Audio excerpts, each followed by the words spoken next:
हम सब ब्रह्मा जग घूमिया थार जैसा ना कोई। आचार्य भगवान आत्माराम जी महाराज साहब शर्मा संघ के प्रथम पटधर थे, जो माता पिता चले गए। कोई श्रावक आचार्य श्री जी को लुधियाना ले आए, आचार्य मोतीलाल जी महाराज साहब के पास, शालीग्राम जी के महाराज जी के पास। बच्चा छोटा था, उन्होंने उनकी हाथ की रेखा देखी कि बच्चा बड़ा होनहार है, विद्वान बनेगा। ऐसे ही उनको पास में बिठाया, पढ़ाने लगे। पर आचार्य जी कहते, आचार्य जी बनने से पहले जो बालक की रुचि नहीं थी, तो अन्य आचार्य ने कहा कि तुम मुझे पढ़ के सुनाओ तो मैं सीखूंगा तुमसे। ऐसे बच्चे ना भी पढ़े तो पिता को माता को चाहिए बच्चों को पास में बिठाए और कहे बच्चे एक पेज पढ़ के मुझे सुनाओ ताकि मुझे समझ में आएगी। तो बच्चे पढ़ते पढ़ते पढ़ते पढ़ते बच्चों को रस पैदा हो जाता है। ऐसे आचार्य श्री जी को रस पैदा हो गया, आगमों के निष्णात विद्वान बने। 32 आगमों में किस पेज पर कहाँ क्या लिखा है, आँखों में रोशनी चली गई थी, सब बता देते थे। जर्मन के स्कॉलर भी उनको कहते थे चलता फिरता ये लाइब्रेरी है, पुस्तकालय है। जैनागम समन्वय एक ऐसा ग्रंथ जो कहते थे दिगंबरों का है, श्वेतांबरों का है, आचार्य जी ने सिद्ध करके बताया कि 32 आगमों का सार तत्वार सूत्र, जिसको जैनागम समन्वय के नाम से प्रसिद्ध किया है, बहुत बड़ी प्रसिद्धि हुई। ऐसे आचार्य आत्माराम जी, ऐसे आचार्य आनंद ऋषि जी के बारे में भी हमने आपसे चर्चा की थी। उनको भी स्वाध्याय से बहुत प्रेम था। उन्होंने पाथर्डी बोर्ड की स्थापना की, प्राकृत संस्कृत के लिए, साधु साध्वी के लिए। कोई साधु साध्वी वहाँ पढ़े, प्राकृत संस्कृत सीखे। सारी पुस्तकों का उन्होंने जीवन भर वो स्वयं स्वाध्याय करते थे। ठीक समय 4 बजे समय का होता था, स्वाध्याय सुनते थे और कोई भी बात होती तो समझा देते थे। तो आचार्य श्री जी अंतिम समय तक जहाँ भी जाते थे स्वाध्याय करते थे। मैं देखा जब जम्मू चतुर्मास था, वहाँ भी बड़े बड़े मुनियों को शास्त्र पढ़ाते थे। जब नगर में हम जाना हुआ, वहाँ भी वो साधु मुनिराज साधु साधियों को पढ़ाते थे। तो स्वाध्याय एक ऐसा पवित्र रत्न है, अंग है, जिससे आपका जीवन शुद्ध बनता है, पवित्र बनता है। और एक महासती निरंजना बाई, जब हम जा रहे थे विहार करते करते, तो साध्वी हमें मिली। उनके 32 सूत्र कंठस्थ थे, 32 सूत्र, और देखने में बहुत विनम्र साध्वी। निरुपमा बाई थे नाम उसका, निरुपमा बाई। और इतनी विनम्र थी, हम रास्ते में जा रहे थे, उन्होंने ये नहीं देखा कौन सी परंपरा के संत है क्या है, आके वंदना की टिकटों के पाठ से। और उन्होंने कहा कि आचार्य भगवान आत्माराम जी की शास्त्र उपलब्ध नहीं होते, हमें बताओ। फिर हमें लगा, विचार आया कि आचार्य भगवान आत्माराम जी ने इतने शास्त्र लिखे और ये पता ही मिले नहीं उनको। उसके बाद हमने संकल्प किया कि आचार्य भगवान के जितने शास्त्र जो अनुपलब्ध हैं उसको दोबारा छपाया जाए। दोबारा प्रकाशन हुआ, बहुत से शास्त्र छप गए और जगह जगह भेजे गए। तो निरुपमा बाई 32 सूत्र कंठस्थ है, इतनी विनयवान साध्वी। जितना व्यक्ति जानकार होता है, ज्ञानी होता है, उतना वो विनयवान हो जाता है। जैसे वृक्षों पर फल लगते हैं तो वृक्ष झुक जाते हैं, डाली झुक जाती है, व्यक्ति झुक जाता है। ऐसे एक संत हुए हैं वृद्धवादी आचार्य। उन्होंने वृद्धावस्था में दीक्षा ली।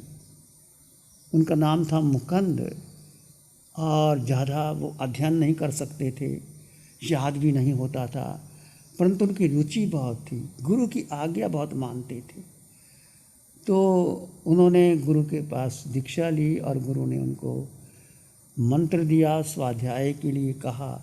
तो वो ऊंची ऊंची स्वर में वो स्वाध्याय करते थे, याद करते थे, फिर भूल जाते थे, फिर याद करते थे, फिर भूल जाते थे।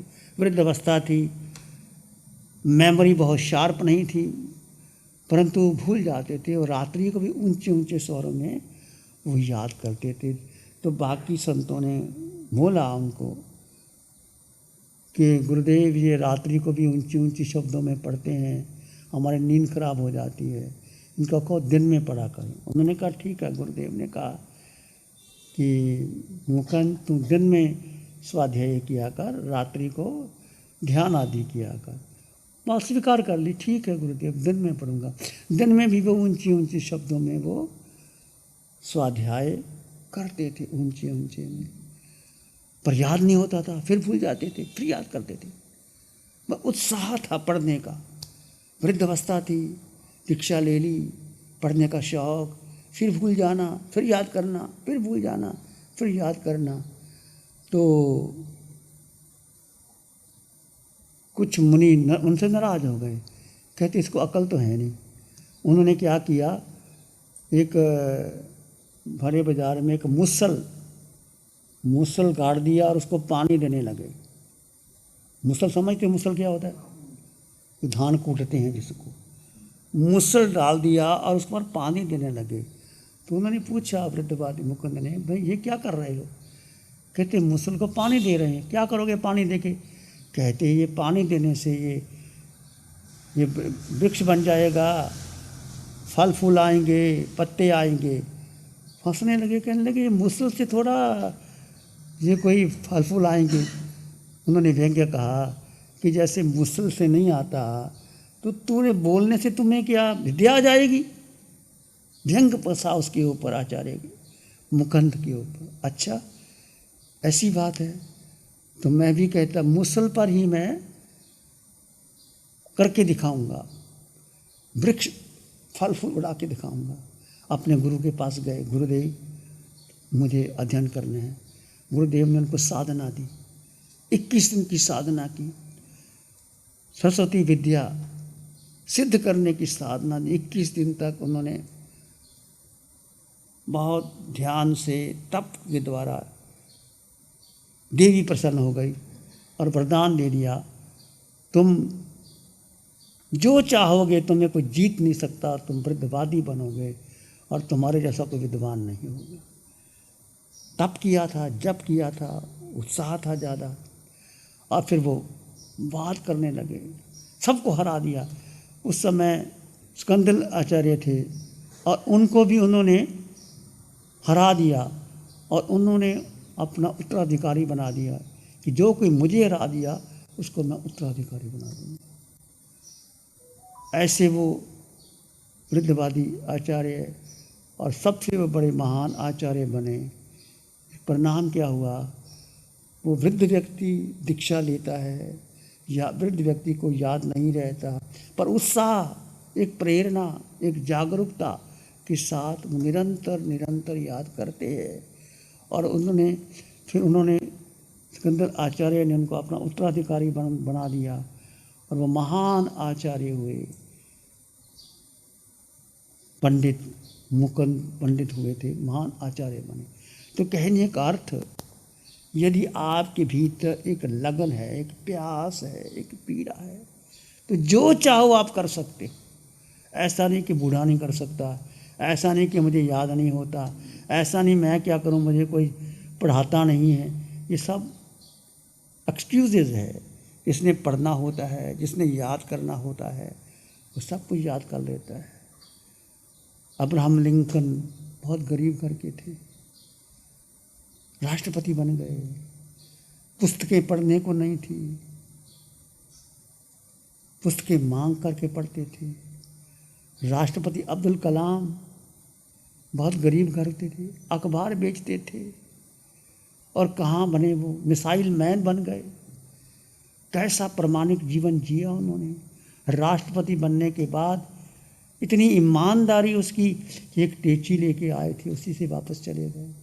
ऐसे राष्ट्रपति जो भारत को मिले, ईमानदार, और जो उनका विजन था, उनकी बात थी, उनका ढंग था, विज्ञान और धर्म को जोड़ने की उनकी कला थी, और चाहते थे कि भारत बहुत महान बनेगा 20वीं शताब्दी के आगे जाकर। बहुत वो उत्साह थे। राष्ट्रपति होकर के ट्रैक्टर भी चलाने लग जाते, किसी के पास चले जाते, बात करते, सबसे मिलते जुलते।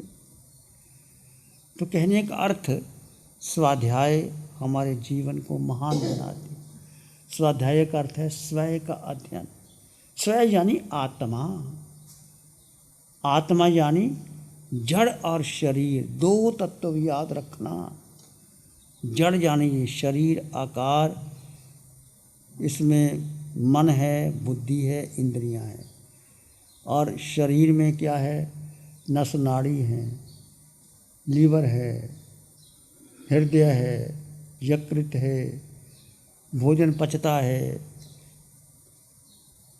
परंतु इसमें भीतर आत्मा है, वो शुद्ध है, वो संपन्न है, वो परिपूर्ण है, उसको कुछ नहीं चाहिए। अनंत ज्ञान, अनंत दर्शन, अनंत सुख, अनंत शक्ति आत्मा में है, थी, रहेगी। तो जब भी आपको मौका लगे आत्मा का रमन करो, आत्मचिंतन करो, आत्मा का स्वाध्याय करो। और जब आपका मन लगे अच्छी पुस्तकें, महावीर की वाणी, गीता, अष्टावक्र की गीता, जो भी आपको लगे उसको ज़रूर घर में एक नियम बनाए, बच्चों को पढ़ाएं। जो आज बच्चों को कॉमिक सिखाते हैं और कुछ सिखाते हैं, उसके बजाय बच्चों को धर्म के संस्कार दीजिए। आजकल तो बहुत अच्छी अच्छी पुस्तकें निकलने लग गई हैं, बच्चे अच्छी तरह से पढ़ सकते हैं, सुन सकते हैं। तो स्वाध्याय के लिए ज्ञानावरणी कर्म क्षय होता है, आत्मा पवित्र होती है, कर्म मल दूर होते हैं। स्वाध्याय करने से चेतना आकर्षण पैदा होता है, हे ज्ञेय उपाध्याय की प्राप्ति होती है। स्वाध्याय से यात्रा शुरू होती है। और संबुद्धि, संबुद्धि का मतलब बोध हो जाना, आत्म का बोध हो जाना, आत्मज्ञान हो जाना। स्वाध्याय से संबुद्धि की यात्रा परिपूर्ण होती है। तो आप भी जीवन में स्वाध्याय अवश्य करेंगे। प्यारी गुरुवाणी है, बड़ी ही सुहानी है।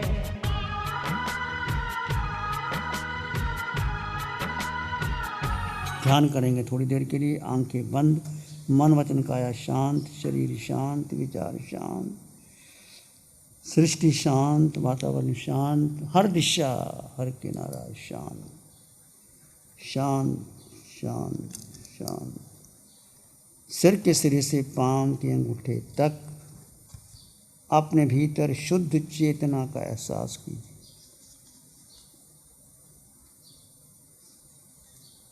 जड़ जीव का भेद कर दे।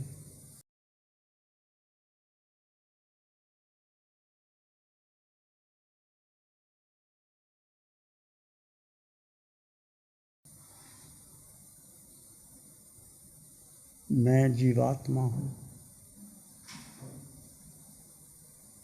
अनंत सुख से संपन्न परिपूर्ण आत्मा हूँ।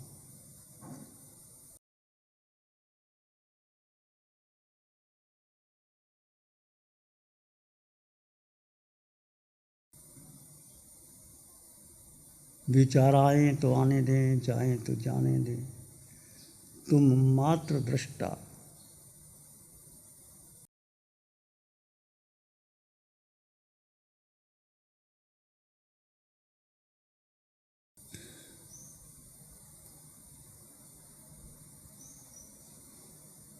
अपने भीतर गहरी मौन और शांति का अनुभव करें।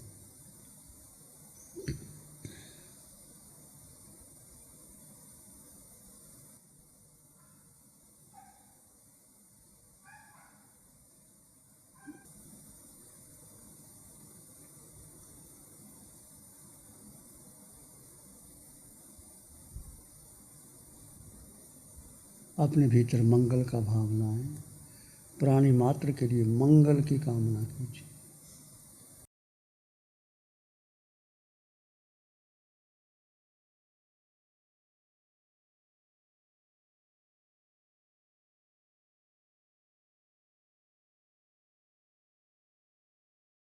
इसी में एक लंबा गहरा श्वास लें, अरिहंत परमात्मा के चरणों में अनंत कृतज्ञता ज्ञापित करें। एक और लंबा गहरा श्वास, अरिहंत परमात्मा के चरणों में नमन और वंदन। दोनों हाथों को आंखों पे ले जाएं, हल्का सा स्पर्श, धीरे से आंखें खोल सकते हैं। नमो अरिहंतानंग, नमो सिद्धानंग, नमो आयर्यानंग, नमो वज्झायानंग, नमो लोए सब साहुनम धम्म मंगल मुकिटम अहिंसा संयमो तभो देवावित्तं नमं संति जस धम्मे श्यामनो। श्री चत्तारी मंगलम आरहंता मंगलम सिद्धा मंगलम साहु मंगलम केवली पाणतो धम्मो मंगलम। चत्तारी लोगुत्तमा अरहंता लोगुत्तमा सिद्धा लोगुत्तमा साहु लोगुत्तमा केवली पाणतो धम्मो लोगुत्तमा। चत्तारी शरणं पवज्जामि अरहंते शरणं पवज्जामि सिद्धे शरणं पवज्जामि साहु शरणं पवज्जामि केवली पाणतं धम्मं शरणं पवज्जामि। चार शरण दुख हरण जगत में और न शरणा कोई होगा जो भव्य प्राणी करे आराधन उसका जय अमर पद होगा उसका सदाई मंगल होगा। Program sponsored by Mohit Paul, Advocate Supreme Court. Preeti Jain, Executive Director, Man Aluminium Limited. 9810-841571. गुरु हमको ऐसी कृपा दृष्टि दे।